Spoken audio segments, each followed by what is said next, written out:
The waiter approached the table, discreetly, carrying a white envelope. An envelope that seemed harmless, but carried an unbearable weight. He handed it over gently, almost as if he knew he was holding a grenade about to explode.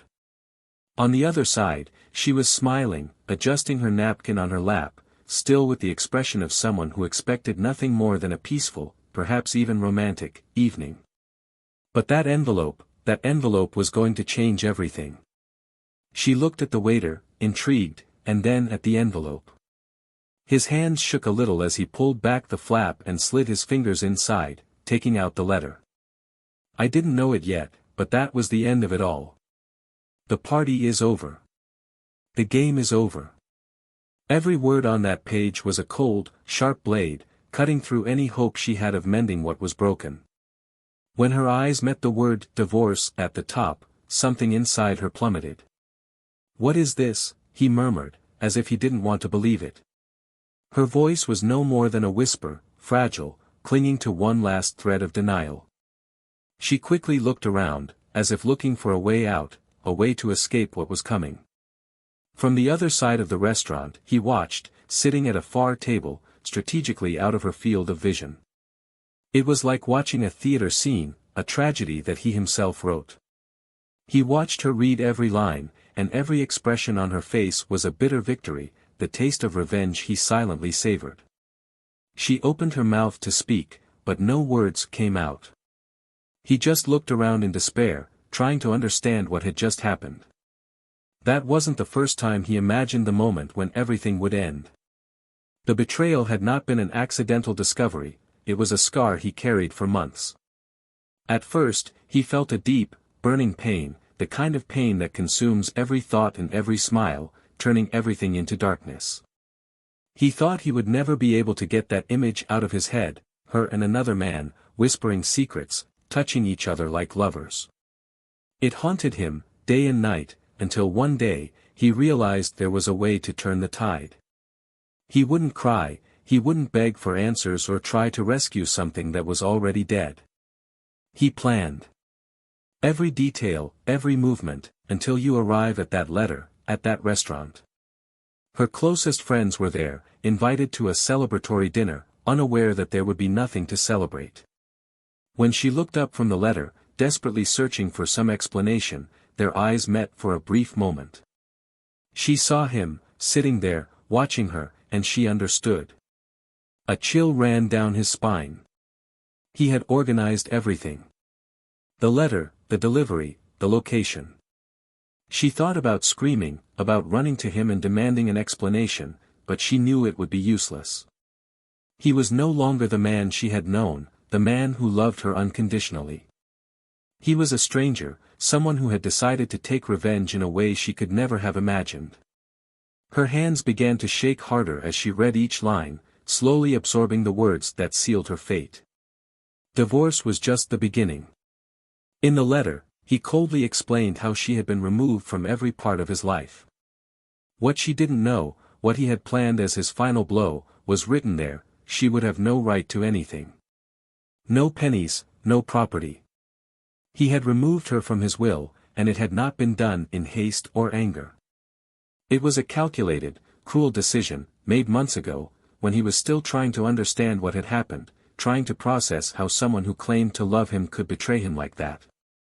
She tried to breathe, but it was as if the air had been knocked out of the restaurant. She felt suffocated, trapped in a web of lies that she herself had created, and that was now closing around her throat. It can't be, he murmured, his eyes teary, he can't be serious. But she knew he was. That distant and implacable look, from the other side of the room, said it all. He was tired of lies. And she couldn't hide anymore. In his head, the memories were clear and painful. Every fake smile, every affectionate touch that now seemed like a disgusting farce. He remembered the moment he discovered everything, the message on his cell phone, the poorly prepared excuses, the nights when she went out saying she needed to clear out, and he pretended to believe her, pretended not to know that she was in someone else's arms.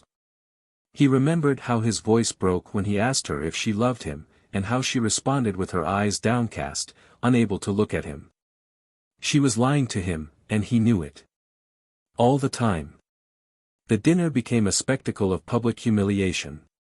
She was there, surrounded by friends and colleagues, all watching as she slowly fell apart, realizing there was no way out. The waiter, without understanding the seriousness of the situation, continued to serve dishes and wines, as if nothing was happening. But there was something in the air, an almost palpable tension, that made it clear to everyone that this night would not be like the others. He remained where he was, motionless, watching as she fought back the tears, as she desperately tried to find some solution, some excuse that could save her dignity. But there was nothing. She was naked, exposed, her lies crumbling one by one. He had planned every detail, and he knew that this moment was the end. It was the end of love, of marriage, of the promises they made to each other. But it was also the beginning of something new for him, the freedom of a life without lies. What she never knew, what he never allowed her to find out, was that he had started planning his exit long before she realized something was wrong. He had maintained a semblance of normalcy while slowly taking away everything she could claim as hers. Bank accounts, investments, properties, everything has been transferred beyond their reach. She was going to lose everything, and he made sure of that. There was no room for negotiations, for requests for forgiveness, for attempts at reconciliation. She had made her choice, and now she would have to deal with the consequences. When she finally got up from the table, trying to maintain her composure, trying to hold back the tears that were already beginning to flow, he knew he had won. Not because he wanted her to suffer, but because he needed her to understand. He needed her to feel the same despair he felt when he discovered he had been betrayed. She took a step back, almost tripping, and her legs seemed to weaken. I wanted to scream, run, find a way to get rid of this nightmare. But there was no way. That letter was a sentence, and he had written every word to make sure she felt its impact. But deep down, as she tried to process everything, something was bothering her. Something he hadn't revealed yet, and that was about to change the entire situation. Something he had been keeping, one last piece in this puzzle of revenge and betrayal. Something that could, perhaps, be the twist she never expected. Welcome to the channel. Here, we do not and will never support any type of betrayal. The stories you will hear are fictional, but they have a clear moral, to show how betrayal can destroy lives and cause deep scars. Get ready for a shocking narrative full of twists and turns, which will keep you hooked from beginning to end. Good story, and be ready for an unforgettable experience. The night was cool, and the soft lights of the elegant restaurant illuminated the room, creating a warm and sophisticated atmosphere. At one of the tables near the window sat Mark and Rachel, a couple who, at first glance, seemed perfect. Mark was a reserved man, with a strong presence and a calm demeanor. Always well dressed, he kept his beard well trimmed and his dark hair combed impeccably. His eyes were piercing, and there was something about them that conveyed a mix of calm and intensity. Mark was the type who knew how to listen, who considered every word before speaking. Working as a lawyer at a reputable firm, he spent his days dealing with contracts and negotiations, always seeking the fairest solution for all parties. He was a methodical, detail-oriented man, and these qualities also extended to his personal life. Rachel, on the other hand, was a charismatic woman, with a charming smile that lit up any room. Owner of classic beauty, she had long, wavy brown hair that fell softly over her shoulders. She was known for being extroverted, always surrounded by friends and admired for her friendliness. She worked as an interior decorator, a job that perfectly suited her keen aesthetic sense and her love of beauty in all aspects of life. Rachel seemed to be that person who had everything under control, her career, her home, and, of course, her marriage. But, behind all this charming appearance, there was a look that, every now and then, revealed something more. A restlessness. A dissatisfaction that she tried to hide with smiles and kindness. They met at a party shared by mutual friends, many years ago, when they were still young university students full of dreams and expectations. It was love at first sight. Mark fell in love with Rachel's fun and spontaneous way, the way she could make anyone around her feel special.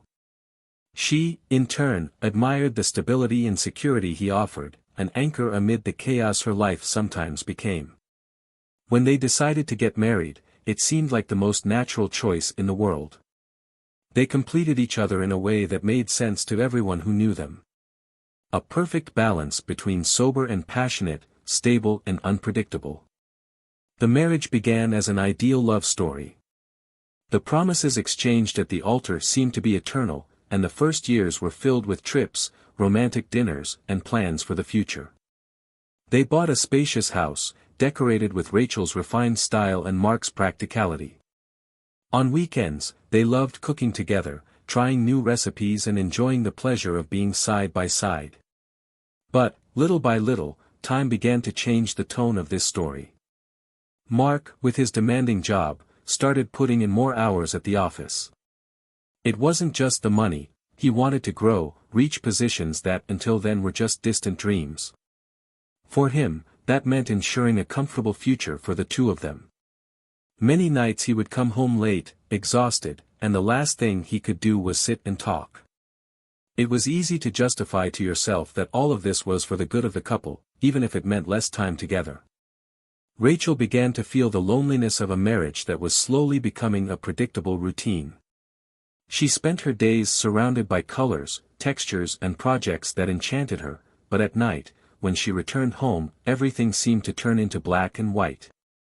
Rachel was still the perfect hostess, hosting dinners for friends, smiling at social gatherings, but something was missing. She adored Mark, or at least what they represented together. But this lack of communication, this void that grew between them, made her restless. She tried, several times, to suggest a trip, a dinner out, something that could rekindle what they had in the beginning. And, on many of these occasions, Mark accepted, always willing to make an effort to please her, but it was clear that his head was elsewhere, in some meeting or problem that he needed to solve. And that's when the house, once a home full of life, started to become just a place where two people lived. Dinner conversations became shorter, and there was an awkward silence that hung in the air, as if they both knew something was wrong but no one had the courage to bring it up. Rachel felt like she was screaming inside, but she didn't know how to make Mark listen. And he, absorbed in his own world of commitments, didn't realize that something was being lost. One night, after a long day at work, Mark came home and found Rachel sitting in the living room, leafing through a decorating magazine, which had become a habit. He watched her for a moment, trying to decipher what was going on in her head, but gave up. "Hi, love," he said, forcing a smile. "Hi," she replied, with an automatic smile. "How was the day?" "Tiring," he replied, "sitting down next to you." "But everything is going well." Rachel nodded, but her eyes didn't leave the magazine. She knew that "everything is going well" referred to work, to the negotiations that he was trying so hard to close. And, at that moment, she realized that she no longer knew what "everything" in her life meant to him. The nights passed like this, with brief dialogues and polite smiles, as if they were just roommates sharing a space. Weekends were a little different. Mark tried to make up for his absence during the week by organizing little surprises, like flowers on the breakfast table or reservations at restaurants he knew she liked.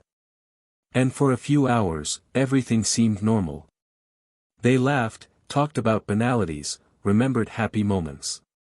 But these attempts, however sincere they were, could not erase the distance that had been created. Rachel wished it was enough. She wanted to believe that those flowers and those dinners were a sign that things could go back to the way they were. But deep down, she knew that something essential had changed, and there were no flowers that could heal that wound. Rachel, always surrounded by people, continued to keep up appearances. Her social life was intense, and she had friends everywhere. It was difficult for anyone to imagine that behind that smile, there was a sadness that she tried to hide. Mark was discreet about his personal life at work, and rarely commented on Rachel. To his colleagues, he was just another successful, focused and dedicated man. No one knew about the silent nights, the avoided looks, the hands that no longer touched each other with the same intimacy. It was as if they had both built an invisible barrier that kept them apart, even when they were close. They knew something was wrong, but perhaps out of fear, pride or sheer inertia, neither of them dared to take the initiative to speak up. And so, the marriage that was once a perfect symphony began to transform into a dissonant melody, full of pauses and flaws that no one knew how to fix. And on that particular night, something hung in the air, unlike any other time. It was as if a silent tension was building, about to explode. Mark was silent, but his thoughts were a whirlwind, and Rachel, trying to maintain her composure, couldn't shake the feeling that she was walking a fine line and about to fall. The weeks passed, and Mark continued to dedicate himself to his work, trying to stifle the uncomfortable feeling that accompanied him every time he looked at Rachel.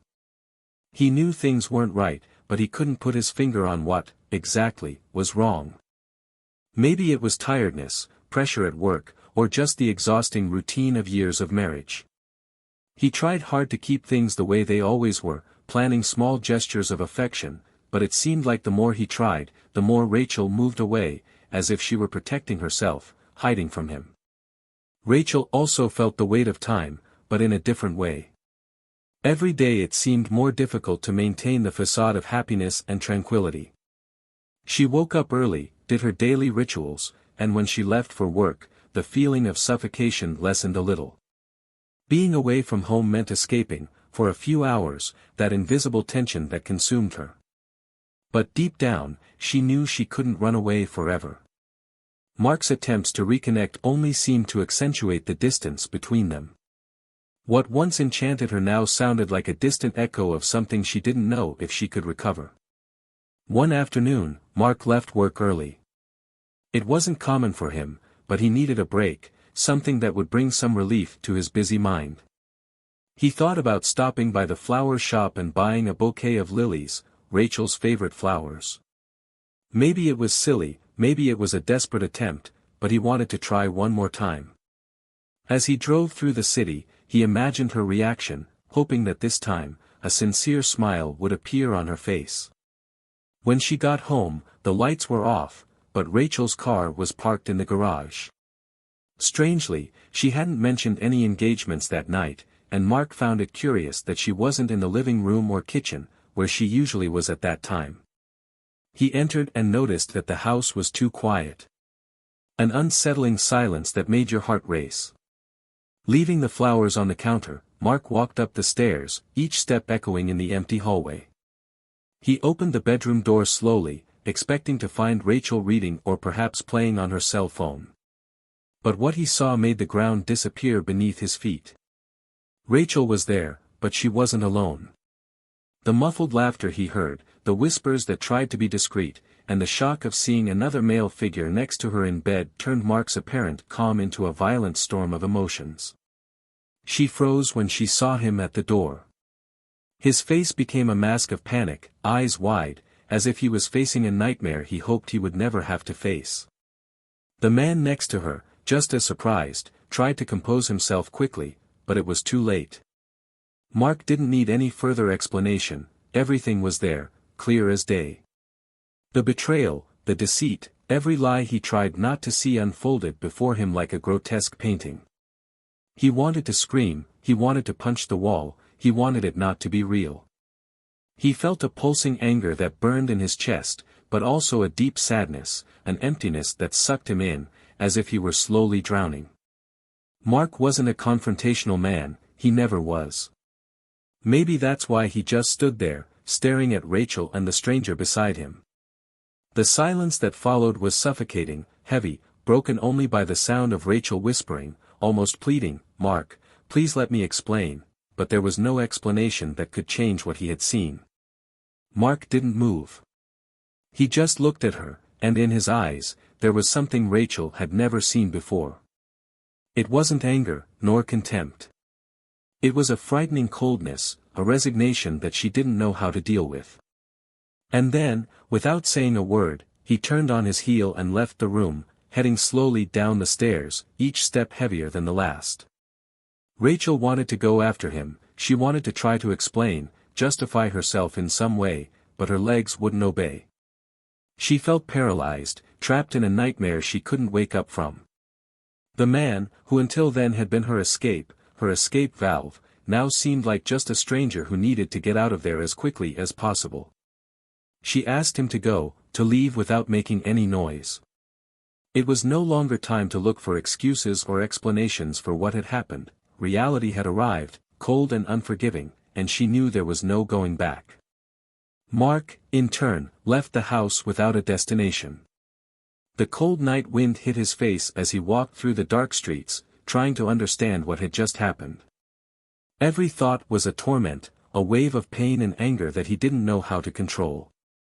He remembered the times he worried about Rachel, the attempts at rapprochement, the moments when he was sure something wasn't right but never knew how to broach the subject. And now, everything made sense, all the pieces finally fell into place, but in the worst possible way. He wandered the city for hours, trying to escape the images that wouldn't leave his head, trying to escape a pain that seemed to dig into his skin, a pain that he didn't know how to begin to heal. At some point, he stopped in a park, sat down on a bench, and stood there, motionless, staring into space, while the world around him continued to spin. But for him, time had stopped. He wanted to hate her, wanted to feel angry enough to never want to see her again, but all he could feel was crushing emptiness. When he finally returned home, it was already late in the morning, and Rachel was in the living room, sitting, as if she had been waiting for him. Her eyes were red from crying, her face was pale. She tried to start speaking, but he raised his hand, cutting her off. "I don't want to hear it," he said, in a voice that sounded strangely calm. "Not now. Tomorrow we'll talk about it." Mark went upstairs, entered the guest room and closed the door, locking it behind him. He threw himself onto the bed, feeling so exhausted that he could barely keep his eyes open. But even so, sleep didn't come. He stood there, staring at the ceiling, repeating the same questions in his mind, wondering when everything started to go wrong and how he hadn't noticed. And, most of all, how this could just be the beginning of something even worse, something he wasn't prepared to face. The sun hadn't yet fully risen when Rachel woke up. She hadn't slept well, and her tired face reflected in the mirror made it clear that the few hours of sleep hadn't been enough to erase the tension from the previous night. Mark hadn't returned to the room, and she knew the morning would bring a conversation she dreaded since the moment he'd found her with someone else. She went down the stairs slowly, feeling each step as if it were a burden, and found Mark in the kitchen, already dressed, with a cup of coffee in his hand and a distant gaze, fixed on something that only he seemed to see. Rachel hesitated before entering, trying to find the right words, but nothing seemed right. "Good morning," she said, her voice low, almost unsure. Mark looked up at her, no emotion, just a slight nod in response. He seemed to be waiting for her to make the first move, to start a conversation they knew would be painful. "Mark, she began, but he interrupted her, raising a hand, asking for silence. "You don't need to start with excuses or justifications, Rachel. I want answers. I deserve to at least know the truth." The calm in his voice was frightening. There was no anger, just a biting coldness, as if he had already accepted reality and was just dealing with the remaining formalities. She swallowed hard, feeling her throat close. "I know I made a mistake. I know that I betrayed you and, how long?" He interrupted her, and this time there was a hint of anger, a slight tremor in his voice that Rachel recognized as a sign of pain. How long had this been going on? Rachel looked down, unable to meet his gaze.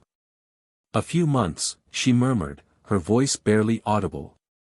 She knew it wouldn't make the situation any less painful, but she also didn't know how to hide anything else. I didn't want you to find out like this. I never wanted to hurt you, Mark."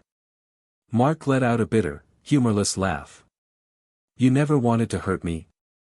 How exactly did you think this would end, Rachel? With me happy and content while you did what you did? I tried. I tried so hard, and all I get is this." He shook his head, trying to control himself, trying to understand how everything had gotten out of control in such a cruel way. I know nothing I say will fix what I did, Rachel continued, finally finding the strength to look at him. But I was feeling alone, Mark. I felt invisible. And he was there, listening to me, making me feel important. Mark added sarcastically. Why didn't I do that? Is that what you mean? Rachel took a deep breath, trying to maintain her composure. It's not about you, Mark.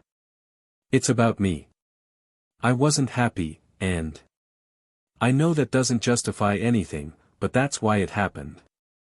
She knew she sounded weak, that her words couldn't explain what she felt, but it was all she had. Mark was silent for a moment, letting her words echo in the empty kitchen. He knew that nothing she said now would change how he felt, the betrayal, the pain. But there was something more, something he hadn't yet revealed.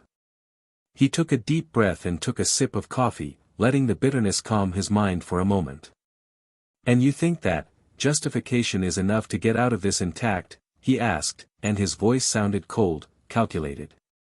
Rachel frowned, not fully understanding what he meant. Mark, I know you're angry, and you have every right to be. But I want to try to make things right.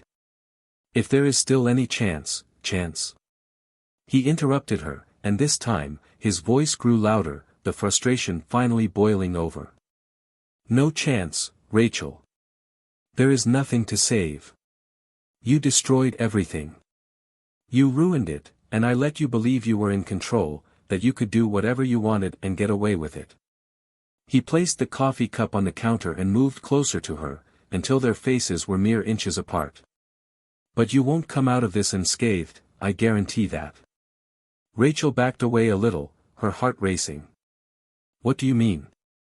His expression was hard, impenetrable, and for the first time, she realized that perhaps she didn't know what to expect from him.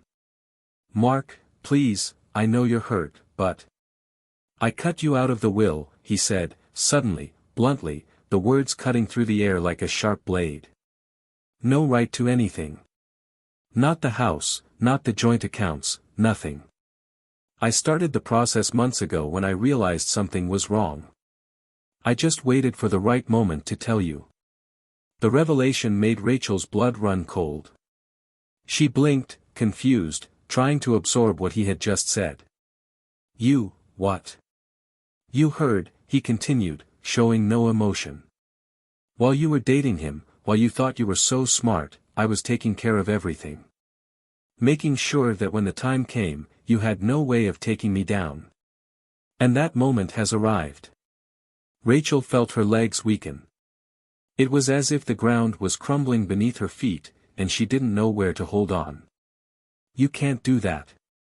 We built this life together, Mark. No, Rachel. I built it. I took care of everything. And now, everything you thought you had, is gone. He took a step back, watching her reaction, shock turning to panic.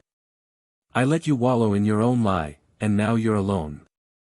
She tried to say something, but her voice broke. The pain of being betrayed by him, of being betrayed by someone she thought she knew, was devastating. Mark, please don't do this. We can find a way to resolve this. Don't leave me like this. Leave you like this? He repeated, with a bitter smile. That's exactly what you did to me, Rachel. You left me with nothing. And now, it's your turn to feel what it's like to lose everything. Rachel looked at him, tears filling her eyes. For the first time, she saw the extent of the pain he was carrying, the depth of the suffering she had caused.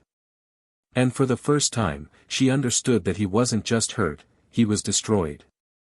But he had also prepared for this, in ways she could never have predicted. And now, she was helpless, not knowing what to say or do to repair the damage. Mark, she began, but he shook his head, interrupting her once again. I've already decided, Rachel. There is nothing more to be said. He turned and started walking towards the door, leaving her there, alone, in the kitchen that had so often been the place of laughter and relaxed conversations, but now seemed just an empty echo. Your lawyers will receive the papers soon. And when that happens, don't look for me. We are finished. Rachel felt the world around her go dark, as if all her hopes and illusions had been ripped away at once. She wanted to run after him, she wanted to beg, she wanted to do something, anything, to stop him from walking out that door, but her legs wouldn't obey. All she could do was stand there, static, watching the person she still loved walk away, taking with her everything they had built together. When the door finally closed, silence filled the house, and loneliness enveloped her like an icy blanket. Rachel fell to her knees, tears finally flowing freely as her mind tried to process the cruel truth she had just heard. Mark had not only discovered her betrayal, but had prepared to leave her with nothing. He didn't just want to break up, he wanted her to feel, firsthand, the loss and loneliness he felt. And now, the cruel reality of what she had done finally began to sink in, making it clear that this was just the beginning of a pain that she would have to carry for a long time. Rachel remained kneeling in the kitchen, as if her legs were no longer able to support her. The weight of Mark's revelation hit her like a punch, a blow she never expected. He had been meticulous, calculating, and, above all, cruel. There was no room for an apology or a beginning of reconciliation. He had already charted the course and ensured that she was left with nothing.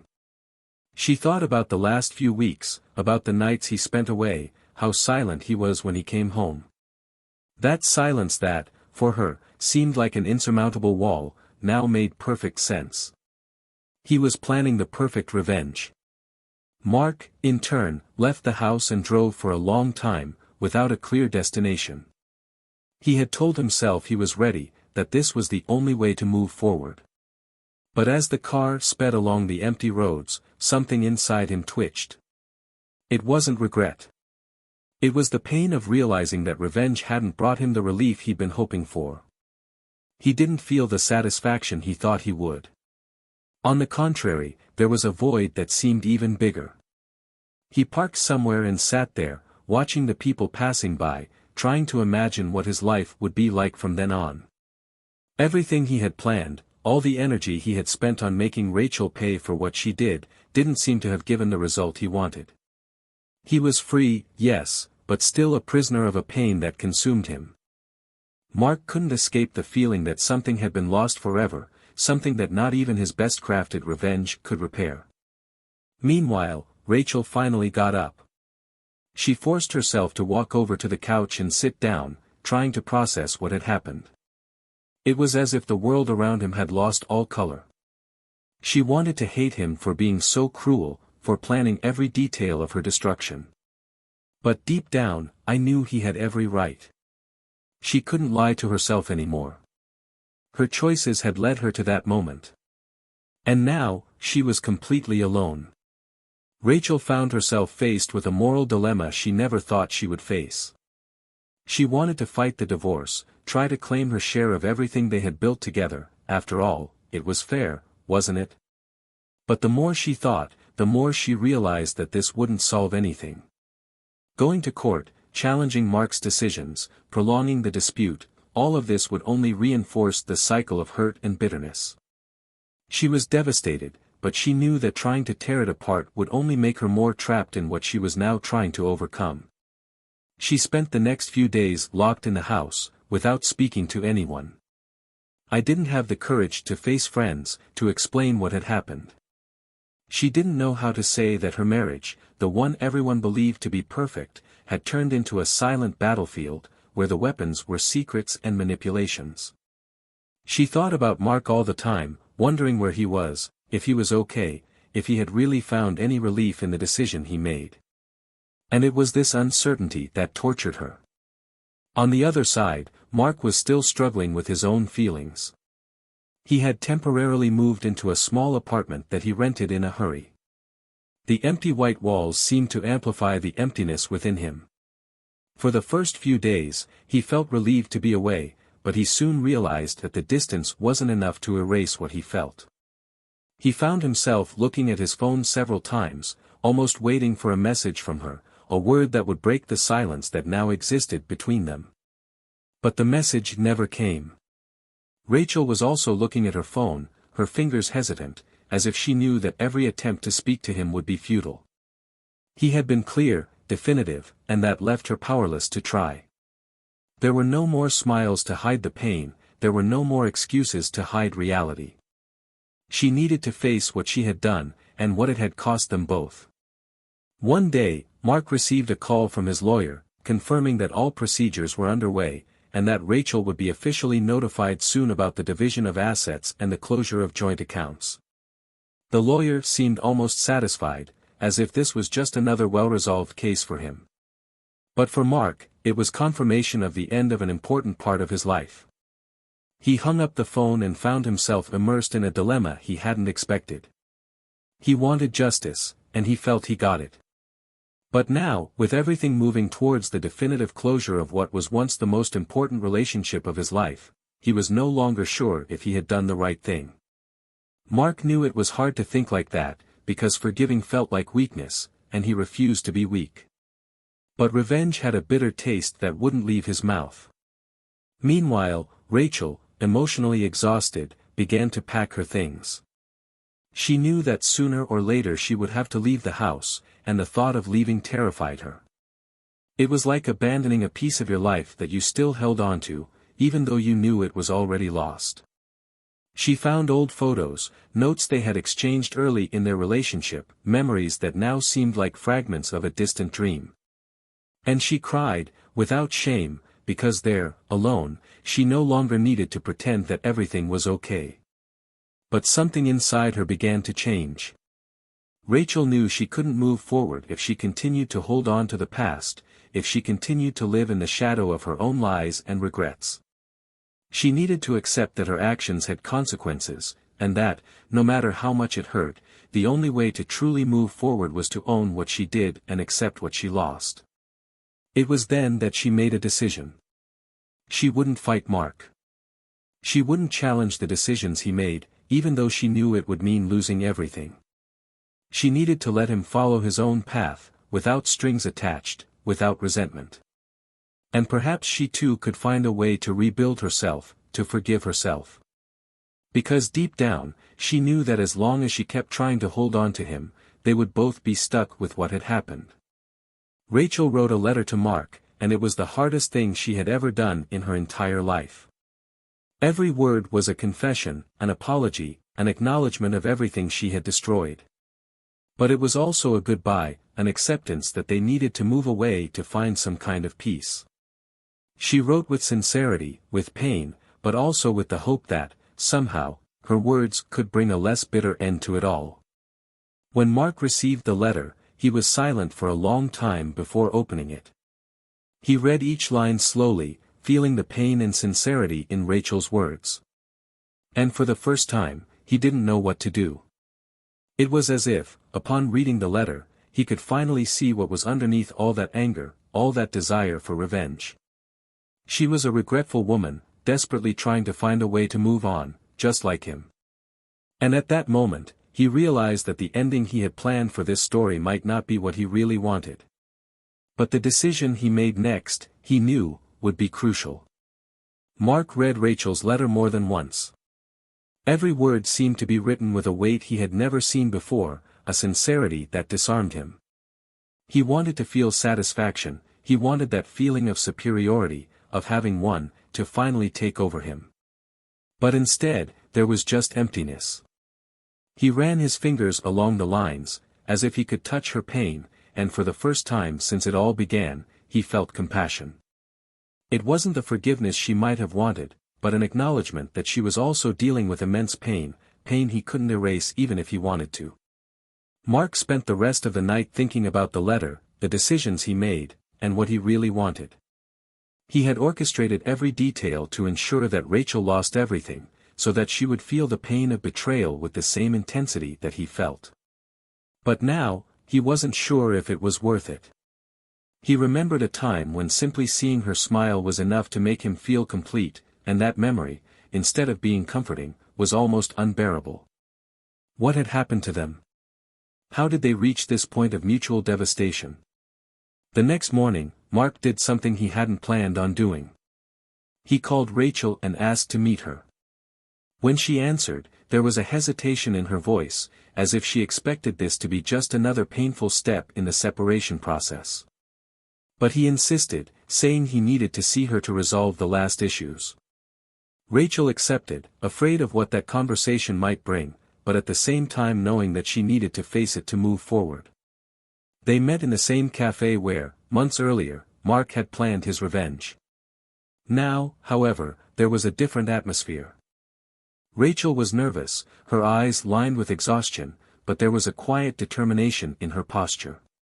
Mark arrived shortly after, and she braced herself to hear whatever he had to say. Maybe he wanted to finish destroying what was left of his dignity. But what she saw, when she looked at him, was a different man. There was a softness, a sadness that she didn't immediately recognize. "I read your letter," he said, bluntly. "And I needed to see you because I need you to understand that I didn't do this to destroy you. I did it because I was broken, and I didn't know how to deal with it anymore." Rachel looked down, tears beginning to well up, but she forced herself to remain calm. "I know I made a mistake, Mark. I know that all of this is a consequence of my choices, and I accept it. I didn't want it to end like this, with so much hate between us." Mark took a deep breath. "I don't want it to end like this either." There was an internal struggle in his words, as if he was trying to find a path between anger and forgiveness. "I'm not going back on my decision. We're going to get a divorce, and I don't think there's any way to save our marriage.